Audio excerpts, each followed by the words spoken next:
Assalamualaikum warahmatullahi wabarakatuh. Kami siswa-siswi Bunda JM akan membacakan materi tentang Sunan Derajat yang beranggota Saya Letaolati Abdallah, absen 19. Saya Kinanti Arina Putri, absen 18. Saya Winona Nurfardini, absen 41. Saya Hildaniar Ardiani, absen 15. Saya Isro Yuldianto Bagaskara, absen 17. Mandua Banyumas, Siap kerja, siap kuliah. Biografi Sunan Derajat. Nama asli Sunan Derajat yaitu Qasim. Beliau lahir sekitar tahun 1470 Masehi dan merupakan putri dari Sunan Ampel bersama Nyai Ageng Manila dan Dewi Condrawati. Sunan Derajat merupakan anak kedua dari bersaudara. Bersama dengan Sunan Bonang, Siti Muslimah, istri Sunan Giri, Nyai Ageng Mahkota, istri dari Raden Patah, dan istri dari Sunan Kalijaga. Ibu dari Sunan Derajat merupakan putri dari Adipati Tuban, yaitu Arya Teja IV, dan masih memiliki nasab dengan Ronggowale. Ketika masih muda, Sunan Derajat sering dipanggil dengan nama Raden Syarifuddin. Selain itu, beliau juga memiliki gelar Sunan Mayang Madu yang diberikan oleh Sunan Demak pertama Raden Patah. Dan masih banyak gelar lainnya seperti Sunan Muryapada, Maulana Hashim, dan Syekh Masyeh. Sunan Derajat merupakan salah satu anggota dari Wali Songo. Dia terkenal akan kecerdasannya. Beliau juga menguasai pelajaran agama Islam. Kemudian beliau diperintahkan untuk menyebarkan ajaran agama di sebelah barat Surabaya, khususnya di pesisir Gresik. Namun dalam perjalanannya mengurungi lautan, perahu yang ditumpangi beliau mengalami musibah ombak besar hingga akhirnya tenggelam dan menyebabkan beliau terdampar di daerah pesisir Lamongan. Beberapa perjalanan Sunan Derajat. 1. Perjalanan di tengah laut. 2. Pertolongan ikan dan hikmah di dalamnya. 3. Terdampar di pesisir Jelak Banjarwati. 4. Menetap di desa Jelak. 5. Babat alas wilayah yang baru. 6. Mendirikan pesantren di Perbaikan Selatan. Metode dakwah Sunan Derajat. Menurut seorang antropologi bernama Ivok, masyarakat akan cenderung bersifat kolot dan juga progresif dalam menerima perubahan budaya. Mereka yang memiliki kedudukan tertentu dalam masyarakat cenderung tidak menyukai adanya perubahan yang mampu mengubah kedudukannya. Sedangkan orang yang tidak memiliki kedudukan akan cenderung bersifat progresif. Dalam mengatasi hal-hal tersebut, maka Sunan Derajat memiliki metode yang sangat bijak sebagaimana dijelaskan sebagai berikut. 1. Menjadi bagian terpenting dalam masyarakat.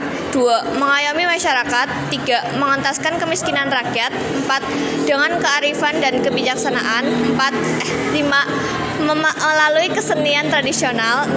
Lewat pitutur sosial. Yang keempat adalah ajaran Sunan Derajat yang terkenal. Sunan Derajat mengajarkan filosofi yang dilukiskan dalam 7 sabtangga yang ada di komplek makam Sunan Derajat. 7 ajaran tersebut sangat supel dan mampu diamalkan apa saja dari berbagai kalangan maupun tingkatan. Adapun makna filosofi ke-7 sabtangga tersebut seperti berikut ini. Yang pertama, membangun reseptiasing sasoma. Artinya, kita harus selalu membuat hati orang lain merasa senang. Yang kedua adalah jroning suka kudu eling lan waspada. Maka ketika kita merasa bahagia, kita harus selalu ingat pada Sang Kuasa dan bersyukur dan tetap waspada. Yang ketiga adalah laksmintaning subrata tanyipta marang pringgabayaning lampah. Artinya dalam perjalanan untuk menggapai cita-cita yang luhur, maka kita tidak boleh takut dan mudah putus asa terhadap segala macam rintangan. Yang keempat adalah meperhardaning pancadria, anjuran untuk selalu menekan hawa nafsu yang bergelora. Yang kelima adalah heneng hening henung. Artinya dalam keadaan diam kita bisa mendapat keheningan, dan saat keadaan menjadi hening, maka disitulah kita mampu menggapai cita-cita yang dunia. Keenam, mulia guna pancawaktu.